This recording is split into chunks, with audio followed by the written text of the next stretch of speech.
ನನಗೆ ಜಾಸ್ತಿ ಮಾತಾಡೋದಕ್ಕೂ ಆಗ್ತಾ ಇಲ್ಲ. ನಾಲಿಗೆ ತಡ್ಪಿಡಿಸ್ತಾ ಇದೆ, ಒಣಗ್ತಾ ಇದೆ. ನನಗೆ ಅನ್ನಿಸ್ತಾ ಇದೆ ಅದನ್ನ. ನನಗೇನಾಗ್ತಾ ಇದೆ ಅಂತ ನನಗನ್ನಿಸ್ತಾ ಇದೆ. ನೋಡು, ನೀನು ಜಾಸ್ತಿ ಯೋಚನೆ ಮಾಡಬೇಡ. ನನ್ನ ಅಶ್ವಿನಿ ಚೆನ್ನಾಗಿರ್ಬೇಕು,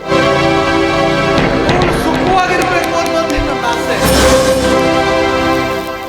ನೀನ್ ನನ್ನ ಸ್ನೇಹಿತನಾಗಿ ನನ್ನ ಮಾತನ್ನ ಕಾಣದಕ್ಕೆ ಚಿಂತೆಯ ಕೈಯ ಓ ಗೆಳೆಯ, ಧರ್ಮ ಸಂಕಟದಲ್ಲಿ ನಿನ್ನ ನನ್ನನ್ನ ಸಿಲುಕಿಸ್ತಾ ಇದೀಯ. ಕೈಯ ಚಿಲ್ಲಿ ಮರುಗಡೆಯ, ನಿನ್ಗೇನು ಆಗಲ್ಲ ಕಣೋ.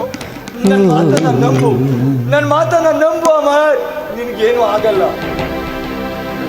ನಿನ್ನ ಮಾತಿನಂತೆ ನನಗೆ ಏನು ಆಗದೆ ಇದ್ರೆ ಅದು ಆ ಭಗವಂತನ ಇಚ್ಛೆ ಅಂತ ಭಾವಿಸ್ತೇನೆ. ಆದ್ರೆ ಒಂದು ವೇಳೆ ನನಗೆ ಏನಾದ್ರೂ ಆಯ್ತು ಅಂದ್ರೆ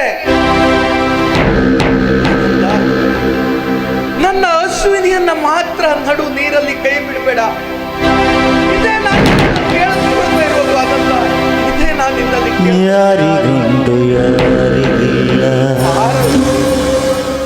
ಬಳಿಲ್ಲ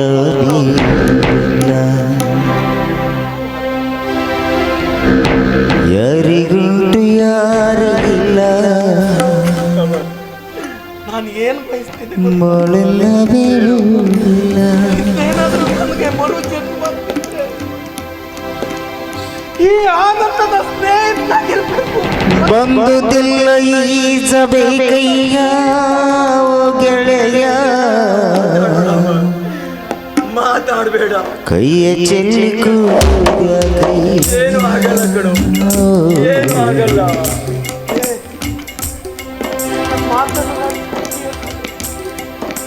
ನನ್ನ ಅಶ್ವಿನಿಗೆ ಬಾಳು ಕೊಟ್ಟು ಅವಳು ಸುಮಂಗಲಿಯ ಪಾಡೋದಕ್ಕೆ ಅವಕಾಶ ಮಾಡಿಕೊಡ್ತೀಯಲ್ಲ. ಯಾರಿಗುಂಟು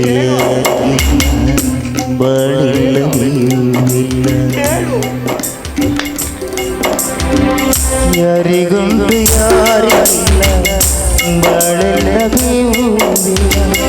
ಬಂದುದಿಲ್ಲ ಈಸಬೇಕಯ್ಯ ಓ ಗೆಳೆಯ, ಕೈಯ ಚೆಲ್ಲಿ ಕೂಡಿಯ ಓ